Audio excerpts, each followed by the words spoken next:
Hey, what's going on everybody? Welcome back to the channel. In today's video, we're going to be talking about a dash cam.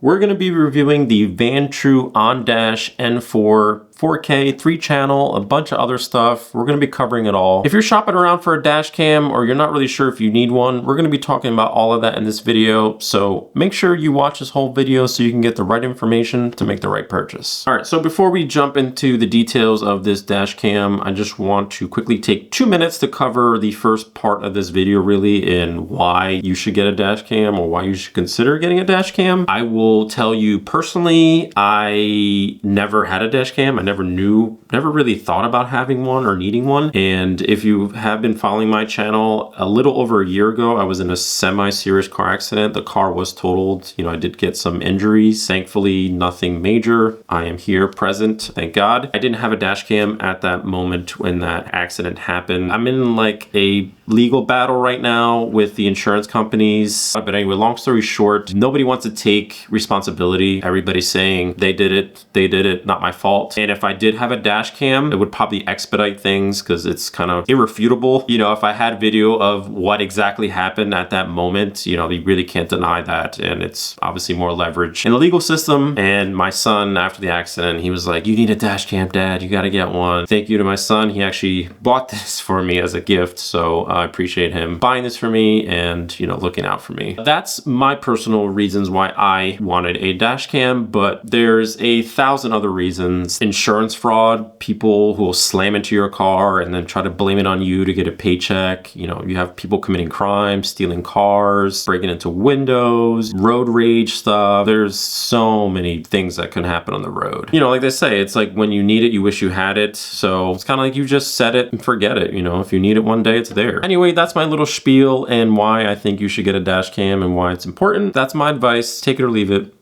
It's up to you. Now, at the time of making this video, this dash cam costs about 200 or 250 bucks on Amazon. It really just depends on the promotions and coupons and things they got going on. It is on the higher end of the dash cam price range. You can get a dash cam for like 80 bucks, 100, 150, just depending on the model and features. However, I think once you hear about all the features and what it has to offer, you know, you might think it's worth it. Now, when you open up the box, the first thing they throw at you is a little warning card about plugging in the rear camera into the power port. And then they give you some stickers if you want to put in your car about being protected by their dash cam. And then a quick start guide if you want to read up on all the features and how to use it and then to install it. And then below all those papers, you're going to get the main dash cam unit, the rear camera. They're going to give you a super long, like 20-foot USB-C cable to connect that rear camera in your vehicle. They also give you a little shim tool so that way you can cable manage and hide the cables within your car. And then the power cable, which is the old school, well, for me it's old school, but the cigarette lighter. I think it's just a 12-volt plug nowadays. Nobody really uses it as a cigarette plug, but they give you that to power up the camera. And it also has a little kind of cover piece that you can move to the side that exposes a USB-A port. So you can still use that to plug in a device or charge anything you need. And then the mounting bracket, which is a suction cup that you can hook it up right to your windshield. On the left side of the dash cam, you have the micro SD card slot, the reset button, and then the USB-C port to plug in the rear camera. And on the right side, you have the cabin camera, which you can rotate up or down to adjust it. On the top of the dash cam, you have 5 buttons. Some of them are multi-function, but you have a power button, you have navigation buttons. You can also turn on and off the microphone, an OK button, and then a lock button. The dash cam has a 2.4-inch IPS LCD screen, but it's not touchscreen. All right, now that we covered that, I want to go into the installation process, and then we'll go into the specs and features of this dash cam. So I installed this in my car and I have a 2024 Hyundai Sonata N Line. I actually did a review of this car. If you want to check out that video, I will drop that link up here or down in the description. So the first thing I did was try to find the right spot, and it was really trial and error. I tried on the driver's side, but I thought it was like right in my face. I didn't really want it to be in my view. Below the rearview mirror, I thought it was too low. And then eventually I ended up like tucking it kind of on the passenger side side as close as I could. I think it worked out well in the placement. So once I found that sweet spot, I broke out the power cable and then started to figure out how I was gonna run the cable. I didn't want it to be laying around or having somebody kick it getting in and out of the car. The best way that I have found or heard people doing is you tuck it underneath the ceiling. I forgot what it's called. There's a name for that. I don't know. I can't think of it. Whatever the heck sits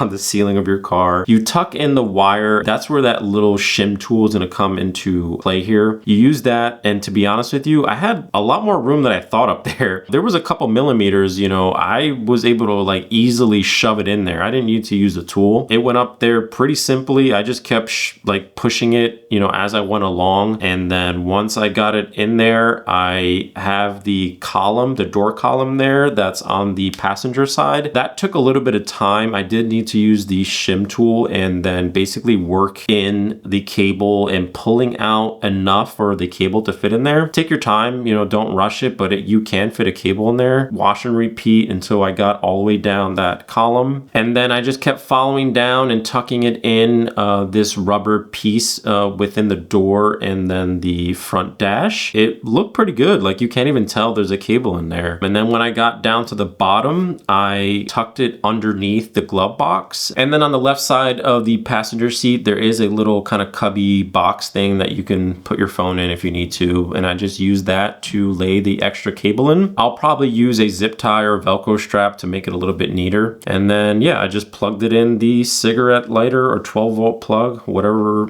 your preference or age group is. Other than that, that was pretty much it. It took me about an hour and a half max. It was pretty straightforward. Just take your time and you should be fine. All right, so now let's talk about what this dash cam has to offer and how the quality of the video looks. And as I'm talking here, I'll probably throw up footage that I've recorded over the last 2 months. So with the 3-channel system, you can record the front, cabin, and rear all at the same time. I will tell you right now, I did not hook up the rear camera. I didn't really want to set it up. Maybe later on I'll do that, but for right now, we're only going to be covering the front and cabin camera. These are all wide angle cameras, and you're going to get 155 degrees on the front camera, 165 degrees on the internal, and then 160 degrees on the rear camera. Now you'll only be able to capture 4K resolution on the main front camera, and then on the cabin you can get up to 1440p, and then on the rear you're only going to get 1080p. These are all locked at 30 frames per second, and they record in an MP4 file format, and they will individually save that to the SD card. You will get an ABC file for each of the cameras. The cabin camera offers an infrared night vision, so it will automatically switch when it gets too dark, so that way you can still get a clear video while it's recording. It offers loop recording, so that way you can keep recording consistently and overwriting your oldest footage. And you have adjustable G sensors. So the G sensors is almost like a accelerometer, and it will detect the amount of G forces that may impact your car, and it will lock the files and like camera down, so that way it protects the footage of what it just recorded. They also claim the camera is powered by a super capacitor, which can allow it to operate in extreme temperatures, anywhere from 14 to 158 degrees Fahrenheit. It also has a 24-hour parking mode, and it will allow the camera to record at a low bit rate and record any motion that happens around your car. The only thing with that is you have to have a separate kind of hardware kit that will allow you to keep the camera powered on. That's the only downside. If you need that and you want to have your car monitored 24/7, that's an option for you. And you also have a time-lapse mode. So if you're doing a road trip, you can set up a time-lapse to capture all that footage. It also has GPS, but no Bluetooth or Wi-Fi. It also has a built-in microphone that you can turn on and off if you want to capture audio from the inside of your vehicle. Now, also play here some clips of what the audio sounds like from inside of the cabin. I took a road trip with my girlfriend. Yeah, this is what it sounds like, and this is what it looks like. But this was like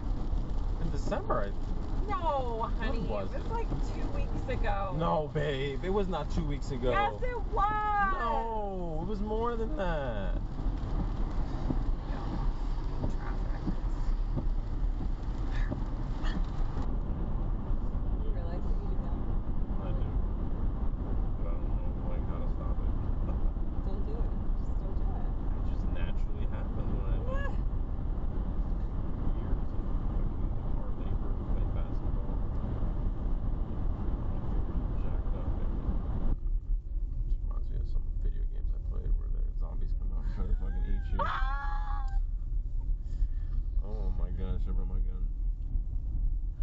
All right, now that we covered everything this dash cam has to offer and what it sounds like and what it looks like, I just want to give you my opinion on my experience so far with the dash cam. So I've had this for about 2-3 months and it's been solid. I haven't had any issues with it. It hasn't shut off randomly or stopped recording or anything funky. The files look fine. They load up. Nothing's corrupted. So in that aspect, it works. No issues so far after 3 months of use. Now, as far as the footage that it records, I think during the day in nice bright light, it looks fantastic. I think it looks very clear. There's a lot of detail. You can clearly see license plate, you know, people, vehicles, everything. However, at night, it does struggle a little bit. There is a lot of noise in the footage, especially in really dark areas where you don't have the street lights or, you know, bright signs everywhere. You're gonna have a hard time catching details. You know, if you need to zoom in on something, you're not gonna get that at all. And as far as the audio, I mean, it's okay. I wasn't expecting much with it. I'm probably not even gonna use it. I think that's really gonna be for people who are like in Ubers or a car service that you're driving every day. You're really gonna have a hard time if you're on the highway going 60, 70 miles per hour and hearing a conversation or whatever is being said in the car. I kind of understand you have wind noise, tire noise, and everything else going on. You know, if you're going slow, you're going under 40 miles per hour, it should be fine. But anything higher than that, you're gonna have a hard time capturing stuff. Anyway, that's how I felt about the audio. Now, the only thing I can really say that frustrated me or was a downside, the resolution for the front and cabin camera combined, so turning those two on, I was not getting the 4K option. I can only do 1440p on the front and cabin. They claim that you can do that. It's literally on the box. When I went to the settings and tried to change it, and it's just not there. It's not an option. It doesn't make any sense, but it's nowhere to be found. You cannot select that as an option to record. I don't understand what's going on there. I don't know if there's something bad in my unit, if that's a firmware update. I don't know. I might reach out to the company and see what's going on with that. All right, so that's pretty much all I have to say about the VANTRUE on-dash and for-dash camera. I think it's a great peace of mind to have if you're going to be driving a lot on the road. If you are looking for a dash cam, you want a solid working one, you should add it to your list if you're interested in buying a dash cam. Anyway, guys, as always, if you're interested in learning more about this dash cam, you can find the link in the description. Just remember, I'm not sponsored. I'm doing this on my own free time, and if you want to support the channel, I will make a small little bit of commission if you do decide to purchase this dash cam using my link. And that's it, everybody. I'm out of here. I'll see you in the next one.